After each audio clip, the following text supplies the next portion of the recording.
There is a house in Buckinghamshire, England, that rises from the Vale of Aylesbury like a vision torn from another century, another country, another dream entirely, a French Renaissance chateau impossibly perched atop a windswept English hilltop, its cream-colored towers and mansard roofs piercing the grey English sky with a defiance that borders on the theatrical, a performance of belonging so elaborate, so meticulously constructed, that you cannot help but ask, what was it trying to prove, and to whom, and at what cost? Waddesdon Manor, they call it, and tourists arrive each year by the hundreds of thousands to wander its manicured gardens, to marvel at its Sèvres porcelain and Savonnerie carpets, to photograph its gilt-edged drawing rooms where princes once played cards and prime ministers once whispered over brandy, but what they don't see, what the house worked for over a century to hide, are the darker truths embedded in its very foundations, the exhausting performance of perfection required of its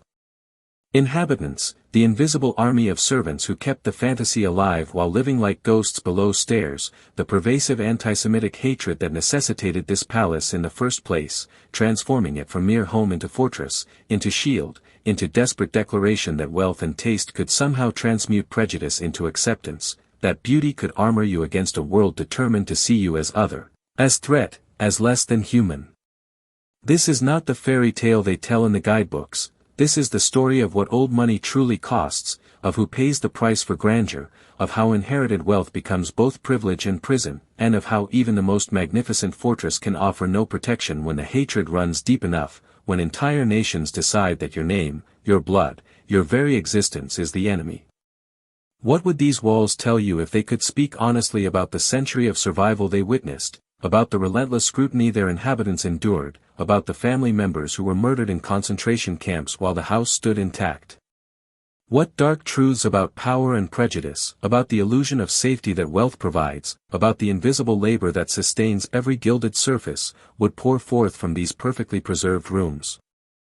The story begins not with triumph but with grief, with a young man named Ferdinand de Rothschild who arrived in England in the 1860s carrying not only the immense wealth of the most powerful banking dynasty in Europe but also a sorrow so profound it would shape everything he built. He had lost his beloved wife Evelina, his distant cousin whom he'd married in that careful way great fortunes intermarry to keep wealth consolidated, after just 18 months of marriage and the stillbirth of their child, and this double loss at age 28 hollowed him out in ways that money could never repair, leaving him with an obsessive need to fill the void with objects, with art, with the most exquisite possessions the world could offer, as if surrounding himself with beauty might somehow constitute a life, might build walls against the emptiness inside. But Ferdinand's pain existed within a larger context of exclusion and performance that shaped every decision he would make, despite the Rothschild name commanding respect in financial circles across Europe, despite the family's role in financing wars and governments, despite wealth that dwarfed that of most English aristocrats, the Rothschilds remained outsiders in British society, Jewish bankers whose invitations to certain drawing rooms never arrived, whose applications to certain clubs were quietly declined, whose very success made them targets of vicious caricatures in newspapers that portrayed them as hook-nosed manipulators pulling the strings of nations, as parasites growing fat on Christian labor, as an alien presence that must be monitored, contained, and above all never allowed to forget they didn't truly belong. Ferdinand understood that in Victorian England, wealth alone couldn't buy acceptance. You needed taste, refinement, the appearance of old establishment credentials even if you had to manufacture them wholesale, and so he conceived of Waddesdon not merely as a home but as an argument made in stone and silk, a thesis statement in French Renaissance architecture declaring that the Rothschilds possessed not just money but culture, not just power but discernment, not just foreign connections but English loyalty and English values wrapped in a perfectly calibrated performance of aristocratic life. He purchased the land in 1874, paying £17,000 for a treeless hilltop that his architect, Hippolyte de Staël, looked at with something approaching horror. How could one possibly build a grand chateau on this exposed, wind-swept summit where nothing grew and the Buckinghamshire clay turned to mud with every rain? But Ferdinand's vision demanded exactly this impossibility, this visible demonstration of wealth's power to transform landscape itself. If he could make a barren hilltop bloom with French architecture and Italian gardens, if he could import entire mature trees on specially constructed wagons pulled by teams of Percheron horses brought from Normandy specifically for this purpose, If he could terrace the hill and pipe in water and create microclimates where tender plants might survive the English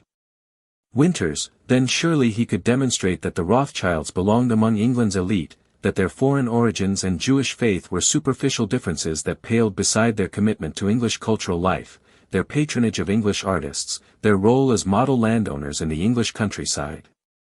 The construction itself became a marvel that locals discussed for years. Ferdinand hired hundreds of workers who labored for over 5 years to realize his vision, moving massive quantities of earth to create the terraces, importing Bath stone for the exterior and employing French craftsmen to ensure every detail matched the Loire Valley chateaux that inspired the design, particularly the Château de Chambord and the Château de Maintenon, but adapted and refined for Victorian tastes and modern plumbing and the latest innovations in heating and lighting. The house that emerged by 1883 was something unprecedented in England, a time machine that transported visitors to the French Renaissance, with its pavilion roofs and dormer windows, its central tower and symmetrical wings, its interiors filled wall-to-wall with treasures that Ferdinand had been obsessively collecting for decades, Sèvres porcelain that had once graced Versailles, Savonnerie carpets commissioned for French royalty, portraits by Gainsborough and Reynolds, furniture by Riesner that Marie Antoinette herself had used, Limoges enamels, Dutch paintings, English portraits, each object chosen not randomly but with curatorial precision to tell a story about taste and belonging, about a man who understood European culture so deeply he could reassemble its greatest hits into a single overwhelming display. But for all its visible splendor, Waddesdon's true machinery remained hidden in the basement levels and service wings where an army of servants, at its peak numbering over 100, lived in an entirely separate world governed by rigid hierarchies and punishing schedules that began before dawn and often extended past midnight, a world where even the servants had servants, where the butler commanded the footmen who outranked the hall boys, where the housekeeper ruled over the housemaids in strict order of seniority, where the chef presided over his kitchen brigade with military discipline, and where your entire identity became subsumed into your role, your uniform, your absolute invisibility to the family and guests whose comfort depended on your complete effacement. These men and women, and they were overwhelmingly young, overwhelmingly working class, many pulled from the surrounding villages where employment options meant farm labor or poverty, signed contracts that dictated not just their work hours but their entire lives, when they could leave the property, whom they could court, how they dressed, how they spoke, even how they walked through the house, always taking the servant stairs and service corridors that snaked behind the walls like a shadow house, a parallel architecture designed to make labor invisible, to ensure that dishes appeared as if by magic, fires stayed lit without visible effort, chamber pots emptied themselves, wardrobes unpacked themselves, and the family and guests could maintain the fiction that this life of ease was natural, effortless, the way things simply were rather than the product of grinding human labor that consumed lives and bodies and futures in service to someone else's fantasy of aristocratic living. The servants' ledgers, which modern curators have painstakingly examined, reveal the true cost, wages that barely covered necessities, deductions for broken dishes or perceived mistakes, rules that could see you dismissed without reference for the smallest infraction, young women who worked themselves to exhaustion and sometimes into early graves from the physical demands of hauling water and coal and laundry up and down stairs, men whose entire careers consisted of polishing silver or managing wine cellars or standing behind chairs at dinner parties, their own desires and ambitions so completely subordinated to the machine of service that they become almost invisible in the historical record. Ghosts who kept the fantasy alive while living in cold attic rooms and eating the family's leftover food and counting themselves lucky to have employment at all in an age when poverty meant the workhouse and starvation was a real possibility. But this hidden exploitation wasn't unique to Waddesdon. It was the standard operating system of grand English houses, the unspoken contract of the age, and Ferdinand likely saw himself as a model employer who provided stable work and decent conditions compared to the alternatives, never quite grasping how the entire system rested on a foundation of profound inequality that reduced human beings to functions, to roles, to invisible hands that made his collecting obsession and social ambitions possible. And those social ambitions were relentless, strategic, almost military in their precision. Ferdinand understood that Waddesdon's purpose wasn't simply to house his art collection but to perform acceptance, to create a stage where he could demonstrate belonging through the ancient language of hospitality, and so he began hosting the famous weekend house parties that became legendary in English society, carefully curated gatherings where royalty mixed with politicians, where artists met.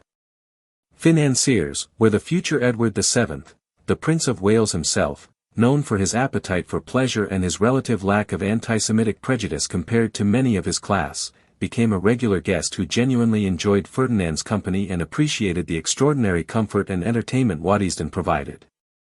These weekends weren't casual affairs but orchestrated performances that required months of planning, guest lists balanced to ensure compatible personalities and useful connections, menus planned to showcase the talents of Ferdinand's French chef while accommodating English preferences, entertainment arranged from private concerts to theatrical performances to elaborate practical jokes that the prince particularly enjoyed, and most importantly the careful choreography of who sat next to whom at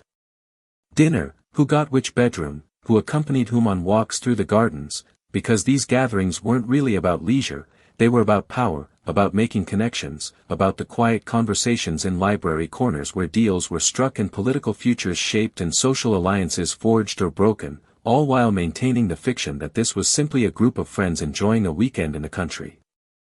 For Ferdinand, each successful party represented a small victory against the prejudice that shadowed his life. When the Prince of Wales ate at his table, when cabinet ministers sought his political advice, when English aristocrats praised his taste and requested return invitations, it seemed to prove that performance could transcend origins, that wealth and culture could buy a seat at the table even for a Jewish banker whose grandfather had lived in a Frankfurt ghetto. But this victory was always partial, always provisional, always requiring the exhausting maintenance of absolute perfection. Servants worked themselves ragged to ensure not a single detail fell short of flawless, because any mistake, a course served cold, a bed improperly made, a moment of visible strain, could shatter the illusion, could remind guests that this Frenchified chateau filled with treasures and maintained by invisible labor was all performance, all compensation, all trying too hard. In that way that marks the outsider no matter how gilded their cage. And there were always reminders that acceptance had limits. Certain clubs still wouldn't admit Rothschilds, certain drawing rooms remained closed, certain remarks got made just quietly enough to be deniable, certain newspaper cartoons continued depicting Jewish bankers with exaggerated features and grasping hands, certain politicians built careers on stoking resentment against foreign financiers who supposedly controlled Britain's destiny, and Ferdinand knew, even during his most successful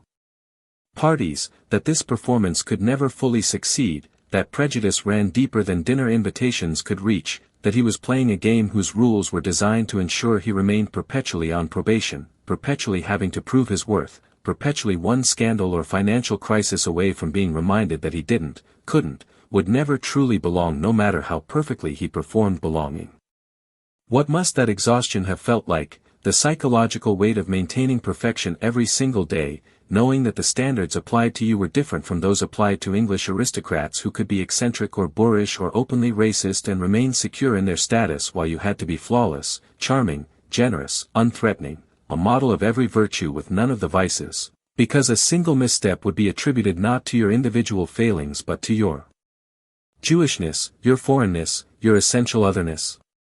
Ferdinand never married again after Evelina's death, pouring all his emotional energy into Waddesdon and his collection, and when he died in 1898 at age 58, he left the house to his sister Alice, who managed it briefly before passing it to her son James in 1922, and James inherited not just a house but a performance tradition, a social position that had to be continuously earned and re-earned, and a world that was growing more dangerous for wealthy Jews with each passing year. The late Victorian and Edwardian confidence that wealth and assimilation could overcome prejudice was dying across Europe. In France, the Dreyfus affair exposed virulent antisemitism at the heart of the military establishment. In Russia, pogroms killed thousands while the Tsarist government published the fraudulent protocols of the Elders of Zion claiming Jewish conspiracies controlled the world. In Germany and Austria, new political movements built explicit platforms around antisemitism, transforming it from social prejudice into organized political ideology, and even in England, where overt hatred was generally considered ungentlemanly, the undercurrents were growing stronger, the resentments more open, particularly as economic instability and political anxiety made scapegoating convenient. James de Rothschild watched these developments from Waddesdon, which now began to feel less like proof of acceptance and more like a very beautiful target, a visible symbol of Jewish wealth that could easily become a focal point for resentment if conditions deteriorated further.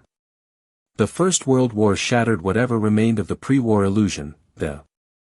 Rothschild banking network, which had operated across Europe as a unified family enterprise with branches in London, Paris, Frankfurt, Vienna, and Naples coordinating investments and financing governments, suddenly found itself split by national borders and conflicting loyalties as family members in different countries technically became enemies, and while the bank's influence remained enormous, the war revealed that this transnational identity, once a source of power, now made them suspect in every nation, accused of profiting from carnage, of playing all sides, of placing Jewish solidarity above national loyalty. Waddesdon itself became a kind of wartime hospital, parts of the house given over to wounded soldiers, and the servants' ranks were decimated as men left for the trenches, many never returning, their names now inscribed on village war memorials alongside farmers and shopkeepers, democracy of death that made class distinction seem suddenly arbitrary, suddenly obscene. The beginning of a social shift that would ultimately make houses like Waddesdon politically and economically untenable.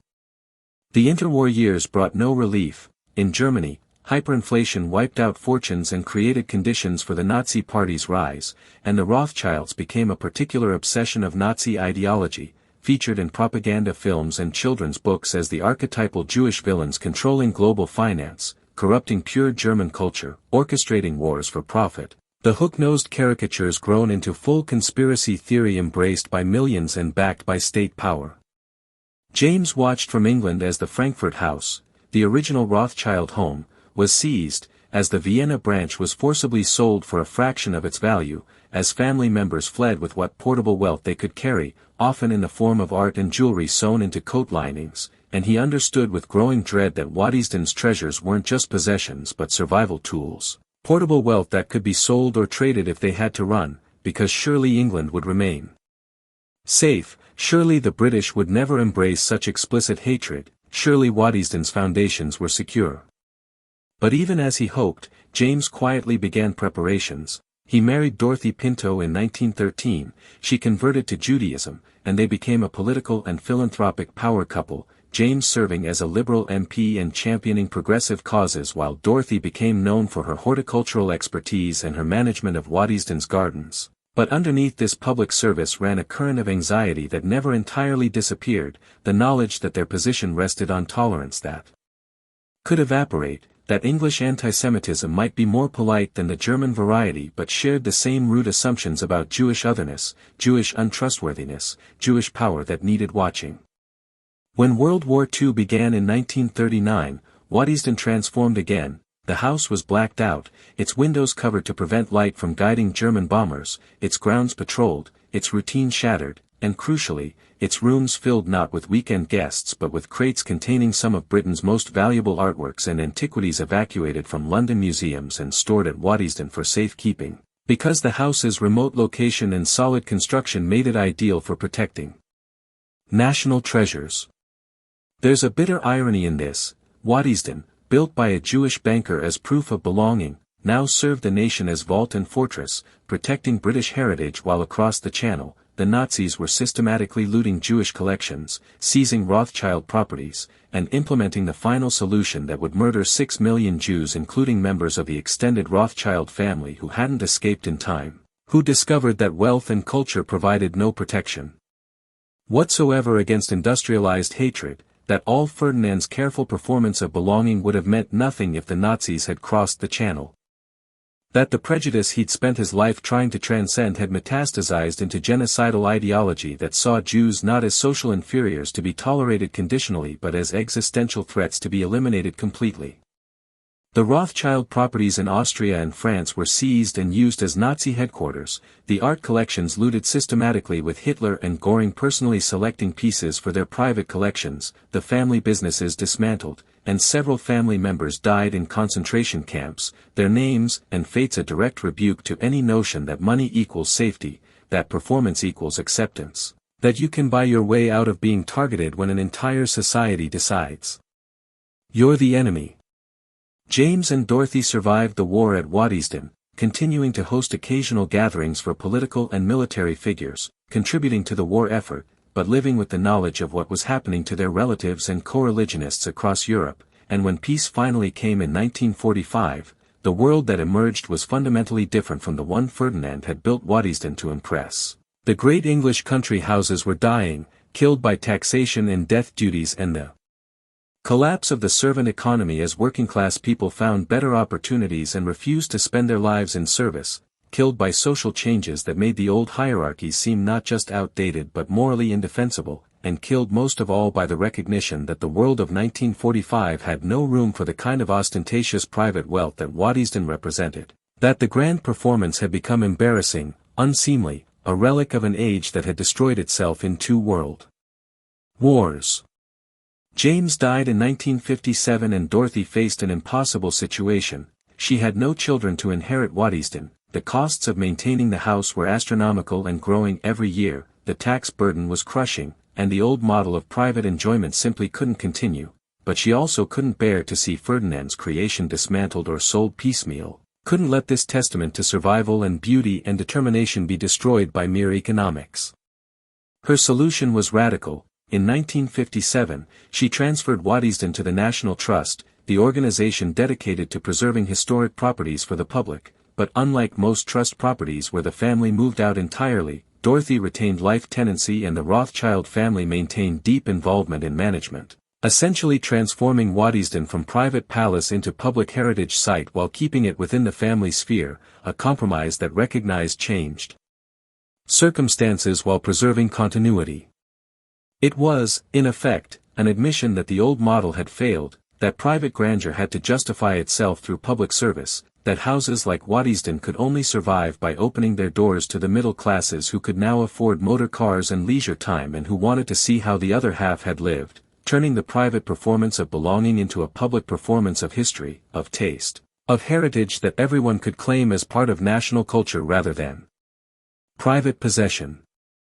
But for decades after the transfer, Waddesdon presented itself as a fairy tale. The guidebooks emphasized the beauty, the treasures, the royal visitors, Ferdinand's love of art and hospitality, the garden's horticultural achievements, painting a picture of aristocratic life as essentially benign, as cultured refinement that everyone should admire and aspire to, glossing over the servant's labor and the Jewish identity that had made the house necessary and the prejudice that had shaped every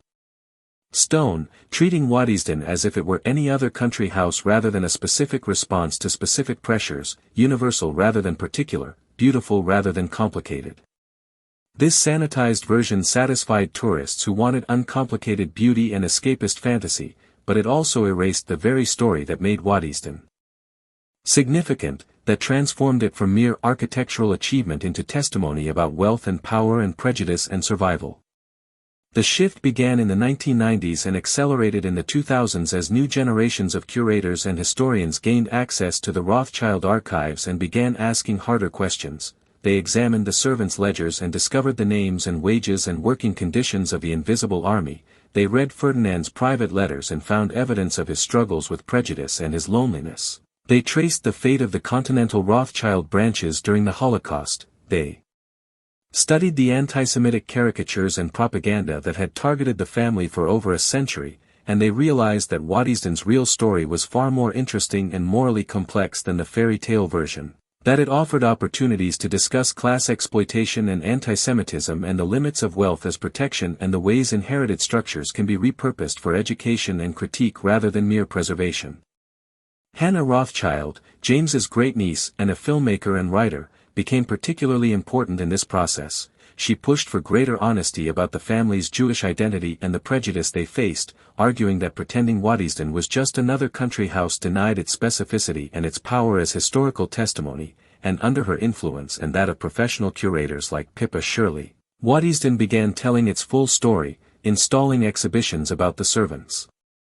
lives, discussing Ferdinand's outsider status explicitly, contextualizing the collection within the history of Jewish art patronage and the way cultural performance served as defense against prejudice, even addressing the uncomfortable truths about how class hierarchy and invisible labor sustained the fantasy of effortless aristocratic life. This new interpretation transformed Waddesdon from escapist fantasy into something more challenging and valuable, a mirror that reflects both the glittering surface and the dark machinery underneath, that forces visitors to grapple with how beauty is produced and at what cost, that refuses to separate aesthetic pleasure from ethical questions about who paid the price for this splendor and whether the performance ever truly succeeded or merely postponed the reckoning. Modern Waddesdon acknowledges that Ferdinand's strategy, trying to use wealth and taste to overcome prejudice, achieved at best partial success, that the parties and the treasures and the royal visits couldn't ultimately protect the family from the hatred that culminated in the Holocaust, that performance has limits when confronting ideological conviction, but also that there's something moving and human in the attempt, in Ferdinand's determination to create beauty in the face of grief and rejection, in his belief that culture matters and that surrounding oneself with beautiful things constitutes a meaningful response to mortality and prejudice even if it can't fully transcend either. What remains most striking about Waddesdon today is how it has become a template for our visual understanding of old money in ways Ferdinand never intended. The house appears constantly in films and television shows as shorthand for aristocratic wealth. Its aesthetic of French chateau meets English country house has been copied endlessly in everything from luxury hotels to music videos. Its look conveys instant legitimacy and establishment credentials, which is deeply ironic given that it was built by an outsider specifically because he lacked those credentials, because he had to manufacture the appearance of legitimacy that English aristocrats inherited automatically, and now that manufactured appearance has become the template that defines authenticity, the copy that replaced the original in our collective imagination. When you see a movie set in an English country house, chances are the production designer is channeling Waddesdon whether they know it or not, drawing on its vocabulary of gilt furniture and Sèvres porcelain and perfectly manicured gardens to signal wealth and taste and power, using Ferdinand's calculated performance as the visual language of old money without necessarily understanding that this language was itself a response to exclusion, that what reads as confident establishment belonging was actually desperate outsider performance, that the template for authenticity was built by someone who never quite achieved authentic belonging no matter how perfectly he performed it. This inversion, this transformation of Ferdinand's performance into the definition of the thing he was performing, suggests something profound about how images and aesthetics take on lives independent of their original contexts, how symbols can be detached from meanings, how what was once a shield against prejudice becomes decorative style emptied of its defensive purpose, available for anyone to adopt regardless of whether they understand or care about the forces that originally shaped it. The archives that modern curators have opened reveal uncomfortable truths that complicate any simple reading of Waddesdon. Yes, Ferdinand faced genuine prejudice and his performance was a survival strategy, but his wealth also came from a banking empire that financed governments and wars often without much concern for the human costs, that profited from colonialism and industrial exploitation, that participated in the same global systems of extraction and inequality that sustained all great Victorian fortunes regardless of religion. Yes, the servants worked crushing hours for minimal pay under strict control, but many considered their positions at Waddesdon desirable compared to alternatives like farm labor or factory work, and some spent entire careers there with apparent loyalty and even affection for the family. Yes, Ferdinand's collecting preserved extraordinary art that might otherwise have been lost or scattered, making it eventually available to the public, but his accumulation also represented a concentration of cultural wealth that only his extreme financial wealth made possible, raising questions about whether great art should be private possessions at all or whether they constitute cultural heritage that should be publicly held from the beginning. These contradictions resist easy moralizing. We cannot simply condemn Ferdinand as an exploiter or celebrate him as a victim, cannot reduce Waddesdon to either fairy tale or horror story, cannot separate its beauty from its costs or its cultural value from its origins in inequality and prejudice, and perhaps that complexity, that resistance to simple categorization, is precisely what makes it valuable as a site for understanding how wealth and power actually operate, how they're always entangled with both creation and exploitation, beauty and violence, preservation and theft, how the same structure can be simultaneously fortress and prison, monument and testimony, aesthetic triumph and moral compromise. When visitors walk through Waddesdon today, they're experiencing a palimpsest, Ferdinand's original vision overlaid with James and Dorothy's modifications overlaid with the National Trust's preservation overlaid with contemporary interpretation that tries to acknowledge all the layers, all the contradictions, all the silences and erasures and recovered voices, creating an experience that's fundamentally different from the sanitized fairy tale version but also more honest, more challenging, more likely to provoke thought rather than just aesthetic pleasure, more willing to acknowledge that great houses rest on foundations of labor and exclusion and that their beauty doesn't erase those foundations but exists in tension with them, that we can appreciate the art and architecture while also asking hard questions about how they came to exist and what they cost and who paid. The final question Waddesdon poses is whether inherited structures can be genuinely transformed or whether they forever carry the trace of their origins. Can a house built as performance of belonging become a site of honest reckoning with prejudice? Can a private palace built on servant labor become an authentically public space? Can accumulated wealth be repurposed for education and social good, or does it always bear the stain of accumulation? The National Trust model suggests a kind of compromise. The wealth remains concentrated in the structure and collection but access is democratized, private possession becomes public heritage, the performance of aristocratic life becomes historical education, but the fundamental inequality, that some people could amass such resources while others had almost nothing, remains unaddressed, incorporated into heritage and rendered picturesque rather than scandalous, turned into tourist attraction rather than moral challenge. Yet perhaps even this compromise has value. Every visitor who learns about the servants' lives, about Ferdinand's struggles with prejudice, about the Holocaust's impact on the Rothschild family, about the mechanisms of wealth and power that made Waddesdon possible, potentially develops a more critical consciousness about how these systems operate in their own time, how wealth concentrates, how prejudice persists, how performance can mask vulnerability, how beauty and exploitation intertwine. How the past isn't simply past but continues shaping the present in ways we barely recognize until someone points them out. Waddesdon endures not because it successfully performed belonging, that performance always remained partial, provisional, vulnerable, but because it failed in ways that reveal something true about the limits of wealth as protection, about the endurance of prejudice across centuries, about the human need for beauty and meaning even in the face of rejection and mortality. About the invisible labor that sustains every fantasy of effortless privilege, about the possibility of repurposing inherited structures for critique rather than mere celebration, and perhaps most of all about the fact that no amount of performance can ever fully succeed in making you belong if the society you're trying to join is committed to your exclusion, that acceptance granted conditionally can be revoked at any moment, that wealth offers cushioning but not immunity, that the machinery of hatred can ultimately overwhelm any individual defense, that Ferdinand's beautiful house couldn't protect his relatives from the gas chambers, couldn't prevent the seizure of Rothschild properties across Europe, couldn't stop the propaganda films that used the family name as shorthand for Jewish conspiracy, couldn't buy safety when entire nations decided that Jews were enemies to be eliminated rather than minorities to be tolerated.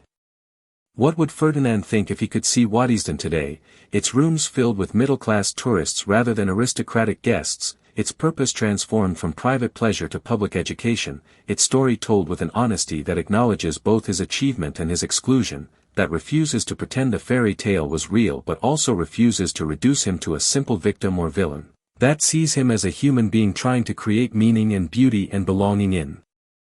circumstances that made all three desperately difficult. Perhaps he would be disappointed that his performance ultimately failed to achieve the seamless acceptance he sought, but perhaps he would also recognize that Waddesdon's transformation into public heritage represents a different kind of success, a different kind of belonging, not the conditional acceptance of the aristocracy but the more democratic inclusion of shared cultural property, not the exclusive enjoyment of wealthy guests but the open access of anyone who wants to see and learn and think about what these rooms represent. The house stands as testimony that wealth cannot buy safety, that beauty rests on invisible labor, that prejudice runs deeper than performance can reach, that structures built for one purpose can be repurposed for another, that fairy tales always have darker truths underneath, that the past is never simply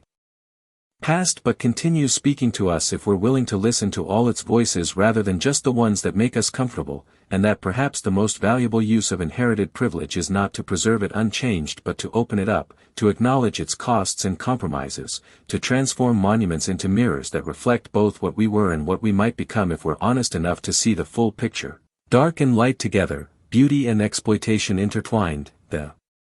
impossible palace on the hill that tried to perform belonging and instead became something more interesting, a testimony to survival, to human determination, to the limits of wealth, to the endurance of prejudice, to the possibility of reckoning, to the complex truth that great beauty and great injustice can share the same foundations and that our job is not to choose between them but to hold both in our minds simultaneously, to appreciate what was created while never forgetting what it cost. And who paid the price, to understand that this is what old money really looks like when you strip away the fairy tale and examine the foundations, not simple villainy but complicated human beings making choices within systems they didn't create but from which they benefited, trying to survive and create meaning and beauty in circumstances that were often hostile, sometimes achieving extraordinary things while also perpetuating extraordinary injustices, leaving behind structures that we can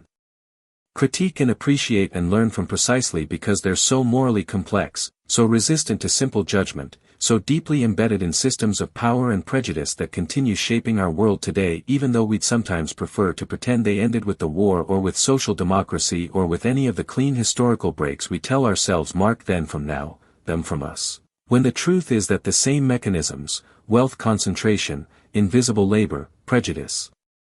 performance, the ways power insulates itself, continue operating in new forms, and Waddesdon's greatest value is as a lens through which we can see those mechanisms clearly, examine how they worked then and how they work now, and perhaps begin to imagine how they might be dismantled or at least made visible, accountable, subject to the democratic scrutiny that they've historically evaded by hiding behind beauty, behind heritage, behind the fairy tale that asks us to admire without questioning,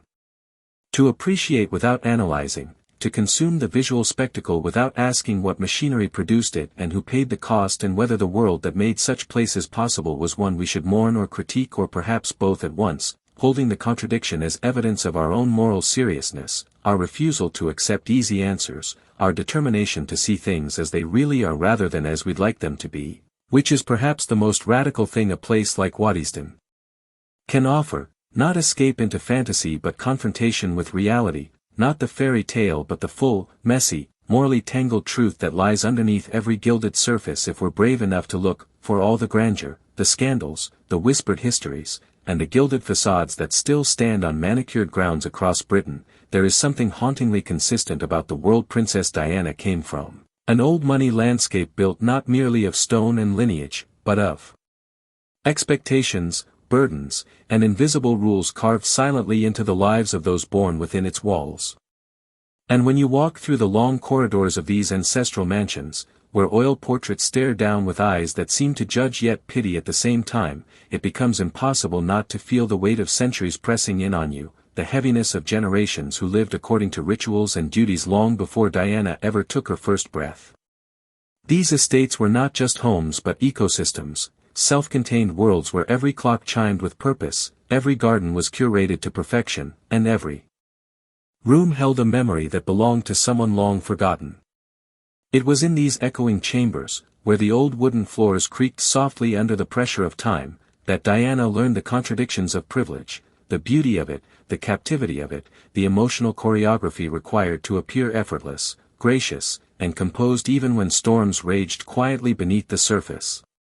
And the deeper you step into these mansions, the clearer it becomes that they were not simply backdrops to her childhood, but silent architects of her instincts, shaping everything from her sensitivity to her rebellion. This was a world where children were taught to speak softly but carry an awareness of their position, where the gardens were quiet enough for secrets yet the walls heard everything, where duty overshadowed desire and tradition overruled personal truth. It was a world that expected endurance before emotion, loyalty before authenticity, and appearances before vulnerability. Yet, within these rules, Diana was already becoming something different, something unexpected, something uncontrollable. She absorbed the etiquette but questioned the meaning, she learned the expectations but sensed the cracks beneath them. And while the chandeliers glittered above her and the marble staircases spiraled elegantly into drawing rooms filled with history, she was quietly forming the emotional compass that would one day make her the most beloved woman on earth. Her old money upbringing gave her poise, but it also made her crave connection, it granted her privilege, but it taught her empathy, it surrounded her with wealth, but it exposed her to loneliness. In these mansions, she witnessed the polished perfection of aristocratic life, yet she also felt the isolation that echoed through halls far too large for any child to feel fully seen. And as she moved from room to room, through the libraries filled with leather-bound volumes, past ancestral portraits watching her with fixed expressions, through the gardens where neatly trimmed hedges disguised winding emotional paths, she developed the intuition that later allowed her to understand people's pain with unsettling clarity. These houses were supposed to teach compliance, but in her, they ignited courage. They were meant to reinforce silence, but instead, they sharpened her ability to speak to hearts that had long been ignored. Because behind every perfect façade, every polished silver surface, every linen-draped dining table set for 12, there were stories, stories of sorrow, secrets, losses, and longings that no amount of status could soften. Diana recognized them early. She felt them. And in feeling them, she learned to see others more clearly than they saw themselves. So when she later stepped into the global spotlight, carrying the weight of a crown she was never truly prepared for, the world was stunned not by her beauty, which was undeniable, but by her humanity, her ability to turn compassion into power, her instinct to choose emotion over protocol, presence over performance. That instinct was born in these old money mansions, in the quiet corners where she observed more than she spoke, in the long hallways where she walked alone with thoughts too large for her age, in the ancestral silence that taught her that titles do not protect hearts. And perhaps that is why, even decades later, the estates tied to her name no longer feel like relics of aristocracy, but like chapters in a story that was never truly hers yet shaped her destiny in ways even their original builders could have never imagined. Their walls may have been built for lords and ladies, for dukes and duchesses, for generations that believed lineage was destiny, but somewhere within those walls, a young girl who would grow into the most photographed woman in the world was quietly rewriting the script she had inherited. Today, when you look at these mansions, not as static pieces of architecture but as living witnesses, you start to feel the truth they hold, that Diana's journey wasn't a fairy tale interrupted, but a human story misunderstood. She did not simply escape this old money world, she transformed it, challenged it, exposed its fractures, and showed the world that compassion can be more powerful than tradition. And so these estates, preserved in time, become more than just historical structures. They become mirrors, reflecting the complexity of the woman who walked through them. They remind us that even those born into privilege can feel trapped, that even those surrounded by luxury can feel unseen, and that even in the most gilded rooms, a child can feel quietly alone. But they also remind us of something else, that greatness often begins in silence, that resilience is often forged in rooms where expectations outweigh affection, and that the courage to break a cycle sometimes comes from growing up inside it. And as you step out of these old money mansions and the doors close softly behind you, the air shifts, the world feels louder, and you realize how remarkable it was that Diana, shaped by these strict, elegant, emotionally complex spaces, walked out into the world and chose light over shadows, empathy over performance, and love over legacy. In the end, the mansions remain, standing firm against time, but the girl who grew up inside them became something they could never contain, a symbol, a force, a story that refuses to fade, echoing far beyond the marble floors and gilded ceilings that once tried to shape her into someone she was never meant to be.